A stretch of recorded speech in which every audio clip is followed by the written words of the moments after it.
Good morning, Judith. Good morning, Sonya.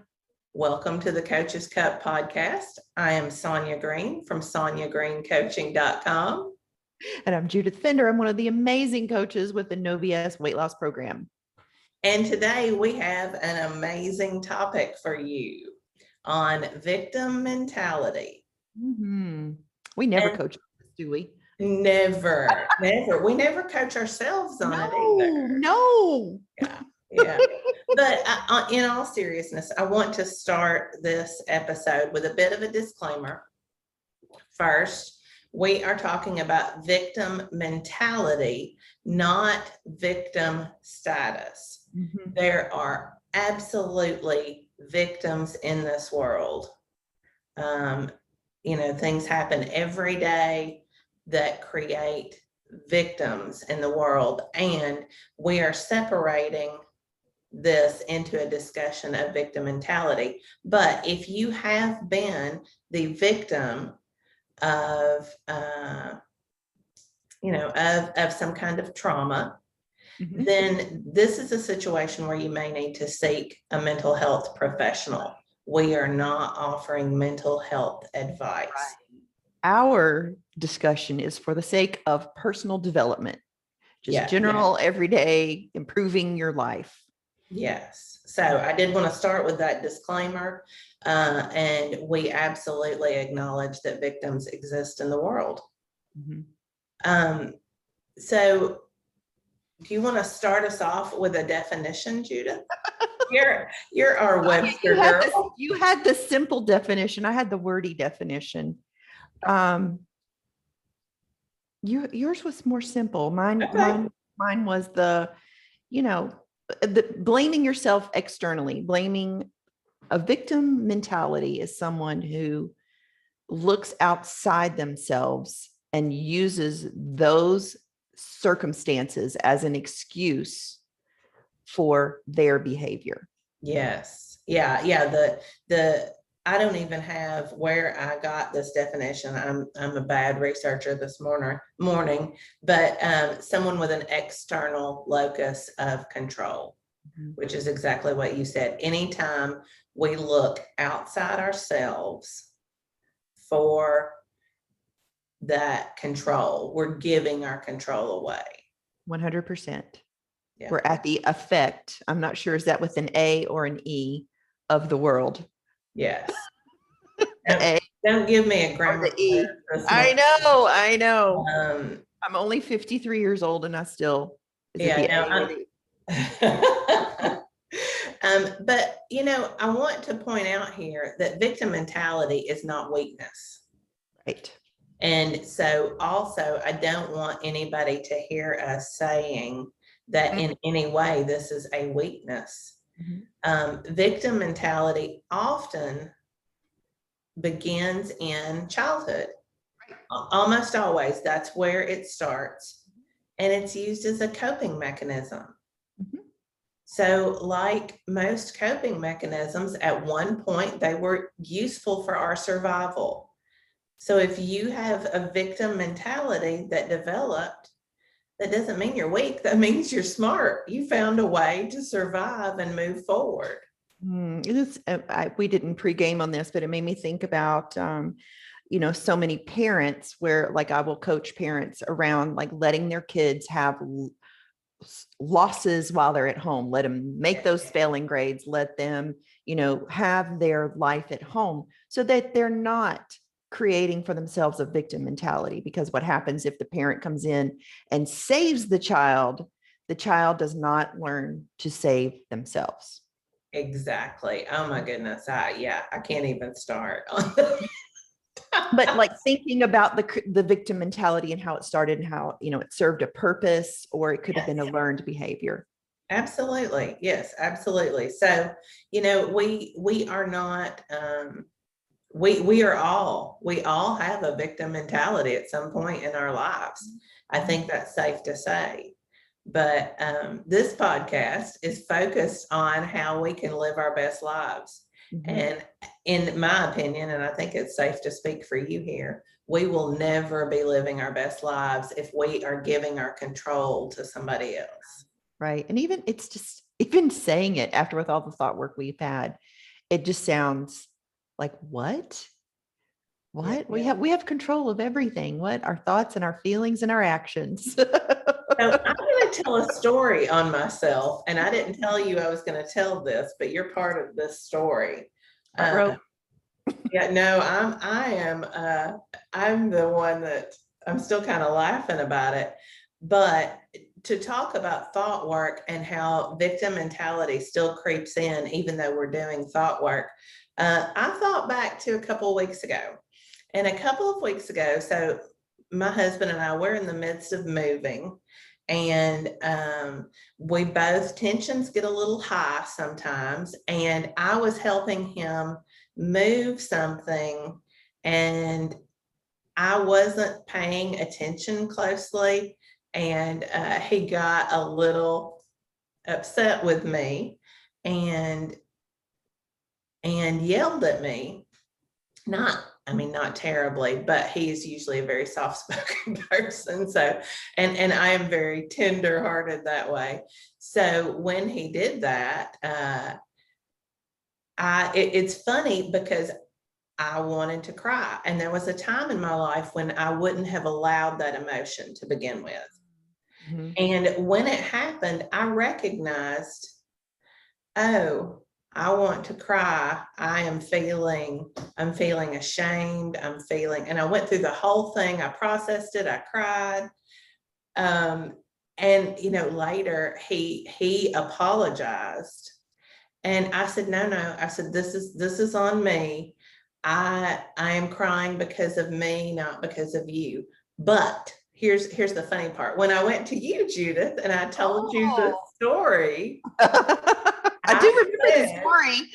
I do remember it. I Yeah. said he made me cry. Do you remember Oh, that? Do you remember calling me did I on that? bust you on it? You did. You totally busted me on it.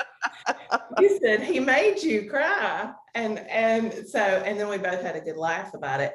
But it's funny because through the whole thing, I was taking control and responsibility. I knew I was crying. I knew I was doing all the things. I was processing it. I was curious about why what he said to me was making me feel like, what was the thought that was making me feel this way? But still, when I told the story to you, I said he made me cry. So victim mentality is tricky. It's sneaky. Mm-hmm. And it will sneak in there and get you, even if you do thought work on a regular basis. Right. Well, it's self-preservation. Like we don't want to feel bad, right? The habit brain wants to keep us safe, keep us comfortable, and avoid pain. And Yes. crying sounds like pain. And how many years have I been saying, we're taught from a young age, oh, did Johnny make you cry? Oh gosh. Did Susie hurt your feelings? We're taught that language. Mhm. And I'm not blaming anybody for doing that, because we all use that language. I've used it with my children, but it's a victim mentality. We're taking the control away from us and handing it to somebody else. Right. So true. Mm. So I just had to tell on myself a little bit. Yeah, that's good. That's good. I've been thinking about it a lot since then, because you think you've got it cleaned up, but the beauty of victim mentality is it's like diet mentality. It's learned, Mhm. and we can unlearn it. Mhm. We Mhm. can take back control and responsibility anytime we want to. Anytime we want to. Yeah. Starts with like, where are we going from here, Sonya? Sonya has a nice outline and I jump in. Well, I think being able to recognize, because you said something when we were pre-gaming this morning that I think is really a great mantra for this, because sometimes clients don't understand that they are swimming in the river of victim mentality, right? Yeah. Was it when I said, if you have awareness, you have a choice? Yes. I mean, there's the bottom line. There is so much, as there's nothing like being a coach and having a client who has awareness and sees. And then there's the client who cannot see the power of their choice, even after telling the story and even after coaching, that how in the story you can really be. So again, just highlighting, if you have awareness, you have a choice. Yes. And sometimes it does feel true, right? Mm-hmm. Well, we're in the middle of a change in the company. We don't have enough employees. Mm. I have to stop doing this and do that. I'm a mom. I have no choice. Mm-hmm. I have to fix dinner for my children. I have My to. husband can't do it right. I've got to do it.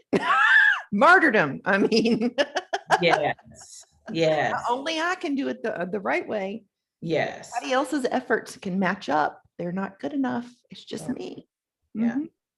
So, and that's funny in itself, how sometimes victim mentality does create, one of the characteristics is that martyrdom.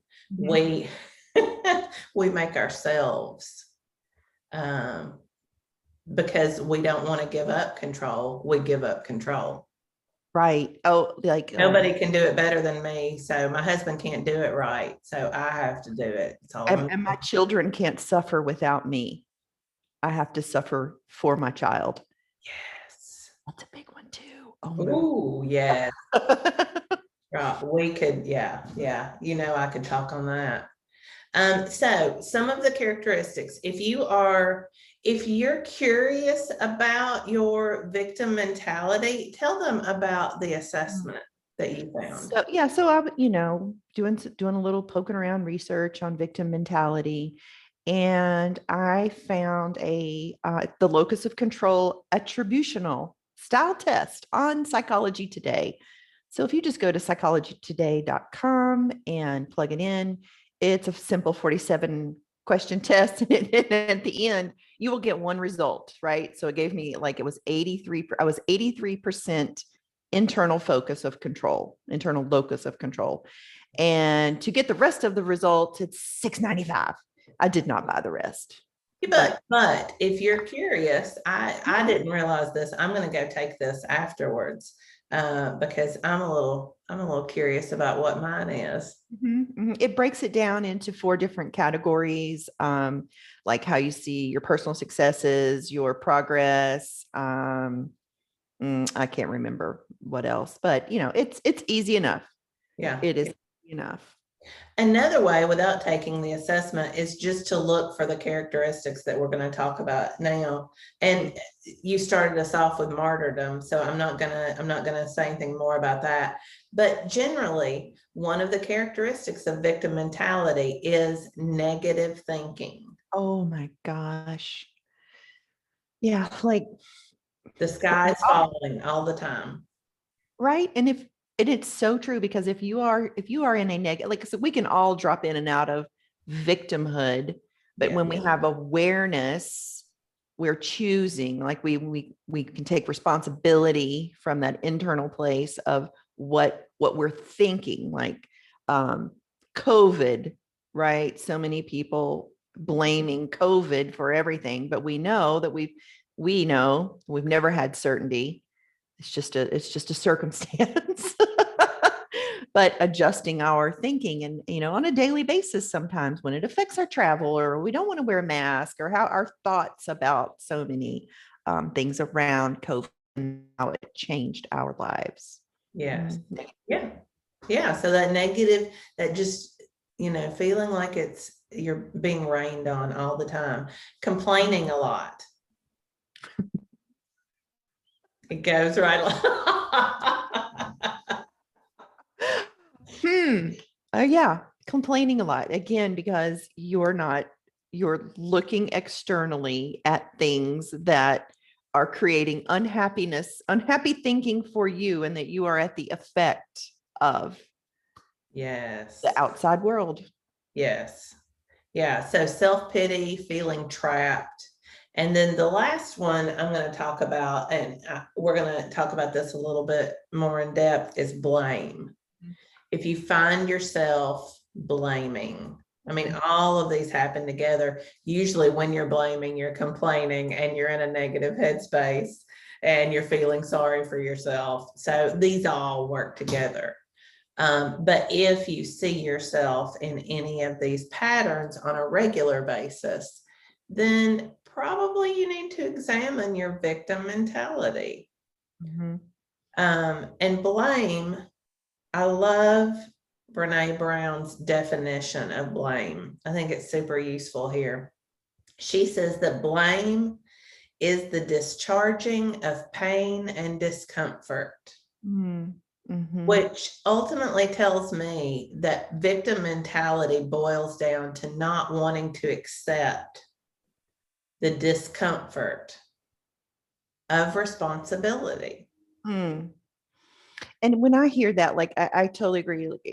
If I'm thinking about weight loss, this makes me think about when we're quitting, when we're getting ready to quit on ourselves, and how like excuses and justifications alleviate that pain in the moment, that instant gratification, that the quitting on ourselves in that moment eases that pain. Like there's that duality in seeking relief. Oh yeah, absolutely. Yeah, no, that's a great connection there. Yeah, we haven't practiced our we talked a couple weeks ago about our accountability muscle. We haven't exercised our responsibility, because this is a response to an external factor that creates victim mentality. So I can choose to eat, I can respond that way and make myself feel better. Or I can respond by saying, hey, yeah, of course I want this. It looks delicious, but. So I had one of my clients she listened to our accountability, and she's probably listening to this one right now too. And she actually asked me about that. She was just questioning me about my self-accountability method. And I really couldn't put my finger on it, but doing this research, I was like, that's it. It's because I have such an internal locus of control. Yes, like I take responsibility for what goes in my mouth. At every meal I show up to, the food doesn't magically appear in my mouth. I'm very aware. And if you're personally accountable in every moment, boom. Yeah, and early in our weight loss journeys, I think I'm speaking for most women. It's easy to say something like, I don't even know how that ended up in my mouth. Like, I don't even remember. That's fascinating to me. Fascinating. Yes. But yeah, no, I mean, I remember being there. Like, why did I do that? I don't even, it's like I was in a fog. But taking the responsibility, responding to it with awareness, and not saying, well, it was my boss, or it was my husband, or it was my kids, or I needed something. Yeah, it comes inside. Comes inside. And I want to be careful here to talk about the difference between with blame. I'm not leading into this very well, but I'm tripping, where are you going, Sonya? Tripping over my tongue with this. So I want to talk about how blame is not useful to us when we blame others, but there's also self-blame. That's easy for us to, I guess, confuse with responsibility. So I'm telling all the marriage stories today. Go, girl. Because that's, a lot of my learning is from that. But when my first marriage was ending, in the beginning, I took complete responsibility for it. It was 100% me. He hadn't changed. I was the one who changed, blah, blah, blah. I had the whole story. As I processed that over the years, and it's been, I don't know, it's been almost 15 years ago. But what I realized was I was in my own victim mentality of self-blame by, and I still take responsibility. I mean, I initiated, I had plenty of responsibility for my divorce, but taking total responsibility, that wasn't fair either. And that wasn't useful for helping me move on. So self-blame often can come in and you use it as a way to beat yourself up. Well, it's not my fault. I'm the one that changed. He didn't change. I'm the one that changed. A relationship is complicated and complex, for one thing. So anytime more than one person is involved in a situation, there's when two consenting adults, let me put it that way, when two consenting adults are involved in a relationship, then there is always responsibility on both sides. So accepting self-blame isn't helpful. Yes, sorry. Yeah, no, I'm just so loving what you're saying. And this is like a segue, like I'm going to bring it back to eating. And we did not pregame on this either, but when I hear you say that, I think about, like when I was a binger, that, and how the shame associated with binging is when you turn it all in on yourself. Yes. There's something wrong with me, and when you take full responsibility, I did this and I'm bad, I'm wrong, like blame into shame. Yeah. So, okay. Yeah, absolutely. I love how that complements it. Yeah, so blame is bad. It's giving up control, whether you're blaming self, whether you're blaming others. It's a way of trying to discharge that pain and discomfort. And guess what? I mean, we've been talking for over a year now about how it's okay to experience your negative emotions. It's okay to experience the discomfort of wanting something that looks delicious and not eating it. Yeah, choosing not to. Yeah. That's taking back control. Saying I've had a really hard day and I didn't have time to cook, so I just ran through the drive-thru at McDonald's and I somehow found myself eating a Big Mac and fries, large fries, so that's not, that can't feel good. Pushing it, that's the thing. When you aren't taking control, you are allowing whatever that thing is you're blaming to have total control. And that feels really bad. It creates feelings of helplessness. Go ahead. Well, I was thinking, is this where the cognitive dissonance back to that one of our basic needs is to feel good about ourselves. Yes. And when we're not feeling good about ourselves because we're having all these negative thoughts and turning it, beating ourselves up, that creates that cognitive dissonance, and we begin blaming, excusing, justifying. Yeah. Yeah. Victim mentality, it's just a learned response that keeps us from having to feel pain. It could be for self-preservation too, right? And that's why who wants to feel bad? That's why it many times comes up in childhood, because we don't want to feel bad. We don't understand how to cope. But we also, I want to encourage people to accept responsibility, to get rid of their victim mentality, because we can't have true intimacy with ourselves or with other people as long as we are feeling defensive. And I don't think we've talked about defensiveness, but many times we know we're in victim mentality because we get really defensive. So I could tell a story right here. Something happened the other day.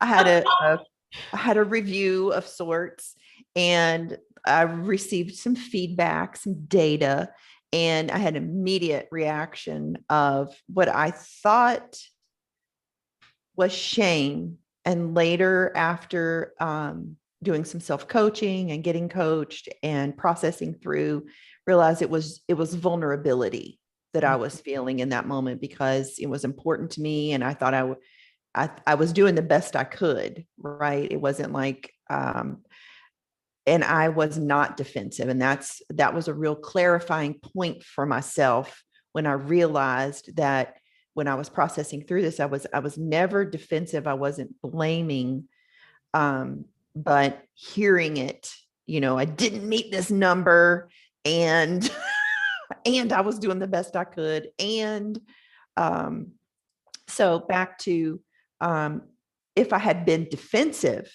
when I received the data, that would have been like an employee trouble. As far as I'm concerned, that would have been a moment of, it could have gone not in a good direction for myself. Well, and how often do you hear that? Well, my boss hates me. Right. My professor hates me. My professor targeted me. I had to deal with that just last semester. I have coaching someone on, she literally said she was a pawn in the principal's game. And I was like, oh my word.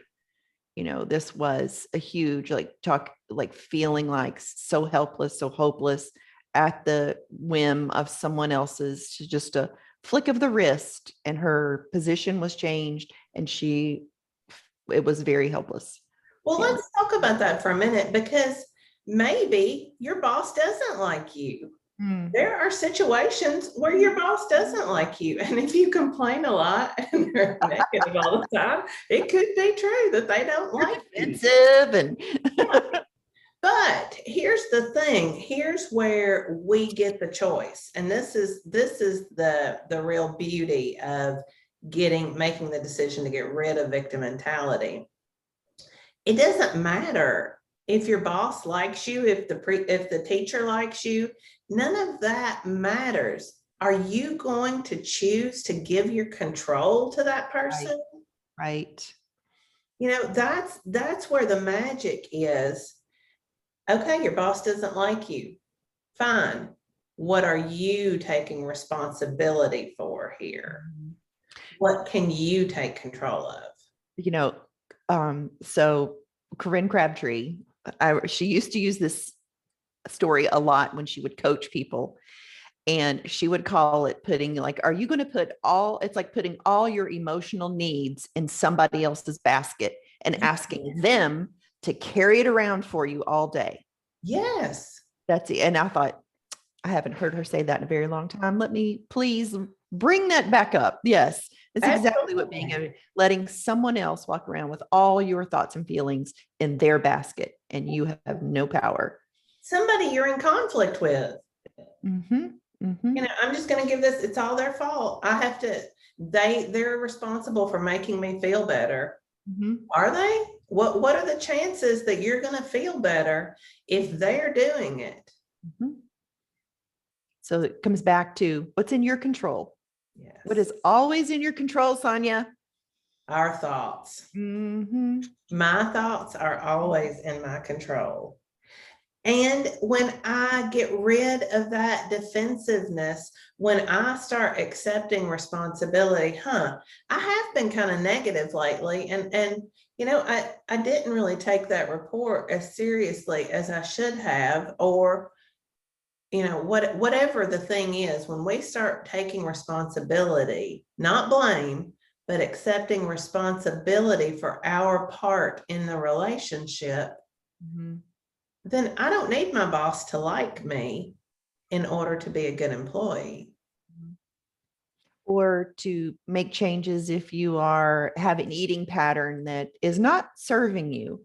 When you accept that you have the issue, the pattern, the binging, and meet yourself with compassion and make those changes from the internal locus of control and not being at the effect because you have a stressful life or life is so crazy or your children or your husband or whatever. Yeah. And when you start looking inward, that you can really begin the process of change. And I want to say again that we all go through this. I mean, I have had moments All where, you know, I'm like, I don't know, doing something or eating something I shouldn't. Well, I'm going to show them. And it's completely ridiculous because who do those moments of victim mentality hurt? Yeah, it's going to hurt you. Never going to hurt them because Yeah. they don't care. They don't have to fit in my pants. Wait, no. I've got to fit in them. That's right. I have to live with me. And this is something that I say a lot. I have to be able to lay down and go to sleep on my pillow every night. Yep. And the way I do that is accepting what is mine and not to others.